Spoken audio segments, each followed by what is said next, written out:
Volume versus tone. See how we did that? Stay tuned. It's a battle that no one wins.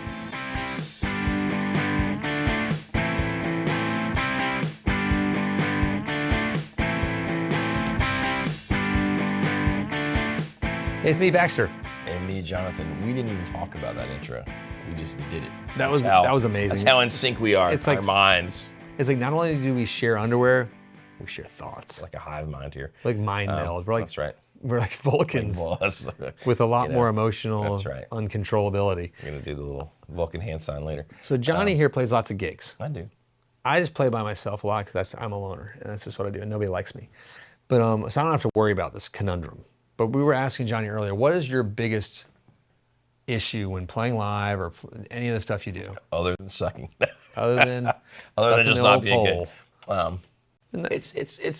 It's always the volume. It's like how to get the tone you want at the volume that is acceptable in these places. Because you still play with one of those old-fashioned things. The dumb old tube amps. You haven't converted to the proper world of computers and calculators. Dabble my toes in that world. I have them for when I absolutely have to. You do. You have a little thing on your pedal board just to make magic happen if you're in a place that has to have no noise. It's a good backup, and occasionally I have to do that as well. So that's fine, but I much prefer the amp. So the way tube amps work, in case you're just new to this or new to this channel or anything, tube amps, they do react differently the more volume you push, the way the tubes break up a little bit and the sound is better. So the louder it is, the better it usually is. That's just a way, if you notice, if you have a Fender, even a Fender 65 Deluxe reissue, turn that thing up to 4. That's when you start getting to the breakup point. You're like, oh, but it goes all to 10, it's gonna be too loud. It doesn't get any louder past 6. Yeah. It's just gets dirtier and compresses and fizzy and fuzzy. And mind you, that's loud. And I often think that people get used to playing tube amps at that like barely on volume, like younger people, and that's maybe why they don't get it or they don't care about the digital stuff. Because we live with people. Or, and I realized this probably 15 years ago teaching guitar. There was this like generation that they did not like louder. I was like, loud, let's friggin' rock. And they were like, nah. That is sort of fun. It's like, no offense, I'm sorry if I'm making fun of you. It's like the young generation that they turn 16 and they don't get their driver's license. Right. That's a thing now. It is. I didn't know that was a thing. I was like, man, what? That was all I cared about when I turned 16, like day one, like August 12th, 16. I'm like, when can I get my license? It was like that day, because we were old enough when you could go there and get your license on that day. Yeah. I think I got in trouble a couple nights before, so I was maybe grounded, so I couldn't go that day. Dude, I remember going that day and then immediately leaving to go pick up my friends in my little white pickup truck and cram them on in there. I was maybe a week later because I got in trouble. Oops. But that happens. Well, I remember I used to teach this group of kids and all together because they were it was like in a church, right? And I can't remember why, but there was one day that I was like, oh, we can turn up and rock. Like no one was there, you know what I mean? And I had my amp up like crazy loud, and they were all like, and then they immediately were like, that's not cool, and turned on like Jason Mraz or something. You know what I mean? And I was like, okay. It's like, oh, okay. All right, some Jack Johnson. Had to be some Jack Johnson. I do love me. That was back when that was a thing. I was like, oh, weird, strange, but no, but so when you're out there playing live, we know there's a struggle because like you go into the venue and you want to get the tone that you like and that you think really works well and it's going to inspire you to play better, inspire your band to do better, and give the audience the best show, correct? The venue doesn't want you to upset the people on table 6 that are eating fried pickles and has a Yingling. That's right. That's true. That's a horrible combination. Don't ever get a Yingling with that. Get anything besides that. Make Ultra, Coors Light. If I had a Yingling right now and fried pickles, I'd eat them both. I had fried pickles yesterday. It was awesome. Another story. But no, so it is a battle. So you often get in a situation where like you're trying to get all dimed in. Now, what was the realization you told me the other day when you were listening to some people play? No one cares. I mean, like I've noticed. I mean, because you saw somebody else playing and like the sound was pretty bad. That's all I'm gonna say. What you're telling me. Like, well, it was just harsh, strident. Yeah. And so, but people are still into it. And they're still rocking and rolling, and it's just a funny thing, And we did a video about this when Eddie 9volt was visiting us about how he gets around some of these things. So go check out that video if you. Who is Eddie 9volt? Is he the guy in the adult film industry? Yeah, he's really popping off right now. No, check him out, 89 Volt. He's a musician. Eddie Nivell is amazing. He just got, the Red Clay Strays. Those are the band that's like really, they were just chatting about Eddie Nivell Is he on Theo Von, which I thought was pretty cool. Oh, that's funny. Really? Yeah, dude. That is awesome. Little Eddie. They were all like little baby Eddie. Because he's awesome. He's in Europe right now. I thought he was on his tour right now over in Europe. Eddie, Europe. if you're out there and you're watching this right now, we hope you the best. Love you. No. I love you. Baxter tolerates you. I tolerate you. You're tolerable. But hopefully we'll see you soon. Anyway, great. No, but so that is the thing. Like you know, it's like all the time. So it's not necessarily. But I'd say this: it's not necessarily for the audience. I know it sounds counterintuitive.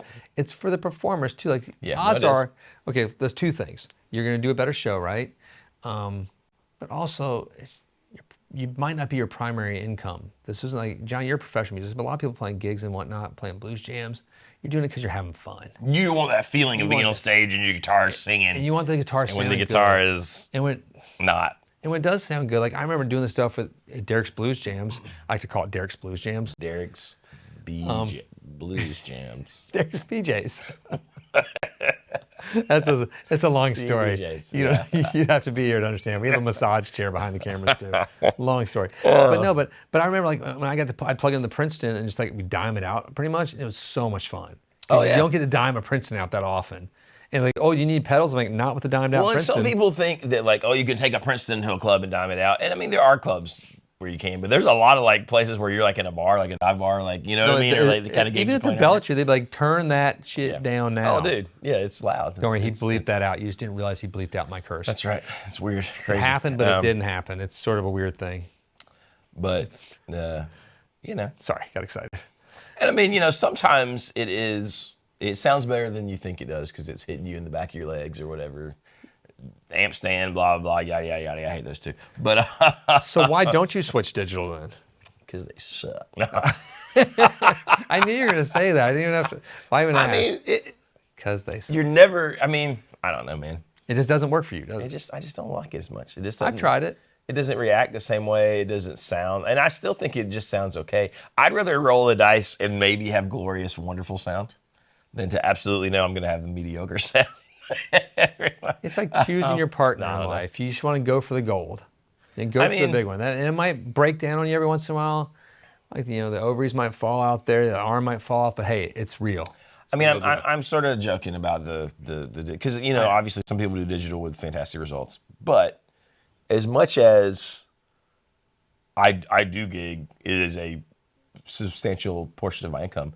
There is something that I love about, because I could probably go get any other decent job and make more money. But there's something addictive about being on stage with an amp and playing and like knowing that that's your thing and your sound and you get to do it live in front of people. And people like respond to it and interact. And I feel like I like to say they interact more just with, you can tell with the sounds. Even when we saw, Derek and I saw Pumpkins, I think it was last year up in Detroit, like they were using real amps again. Yeah. Night and day from their digital setup. Didn't you say their opener was using modelers? No, there was something you went to not long ago where the opener was using. No, that was for Everclear. Everclear. Everclear was using modeling, and it sounded atrocious, horrible. And they were the Ataris were opening, and they were playing like an Orange Head and a Marshall Cab, and it sounded fantastic and simple power chords, rocking and rolling. Great show.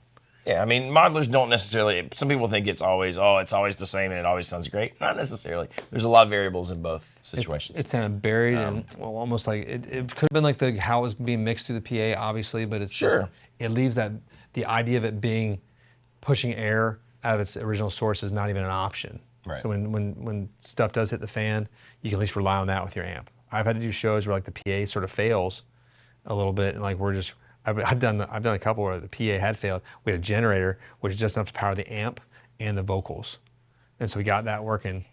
And we had lights for like just can lights at that point. It was an awesome show. I did a show not long ago where there was a like slight miscommunication, and there was no one there to run sound at a venue that normally there are, with like a PA and stuff. So there was no PA. We didn't bring our PA. Well, they had these, thank God, like a monitor and these two like mains. Okay. And I had like a few channels in the Snake, and obviously we just had our couple microphones. So we were able to do the whole show with like 3 microphones, just cobbling it together. Okay.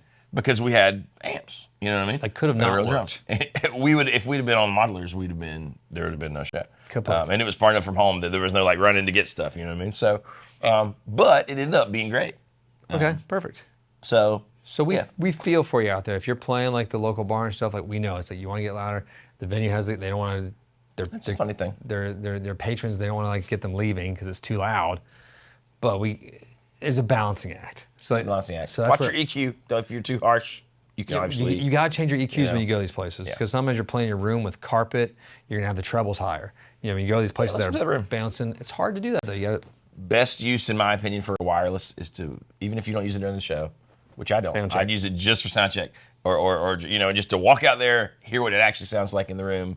Sometimes it's surprisingly that you're not as loud as you think. Sometimes it's surprising that it's way louder out here than I think. And if That's your a pretty amp good has a thing. master volume and a good one, don't be afraid to use it. Yeah. I love master volumes you and I gotta. love reverb. Those are the things I like. But make me man, happy in some of 'cause- these like all hard surface clubs, you got to turn your reverb down. Oh yeah, no, because I love reverb, but do. there's certain rooms I'll play. I put the reverb to 0. Well, because it's you get all this great natural reverb, but It's there. you just got to listen.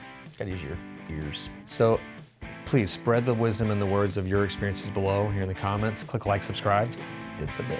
Have fun out there playing music. If you're playing a venue anywhere near us, let us know. We always love to see you. It's true. We have fun. We go out too much. Peace be with you guys. Goodbye. And to all, a good night.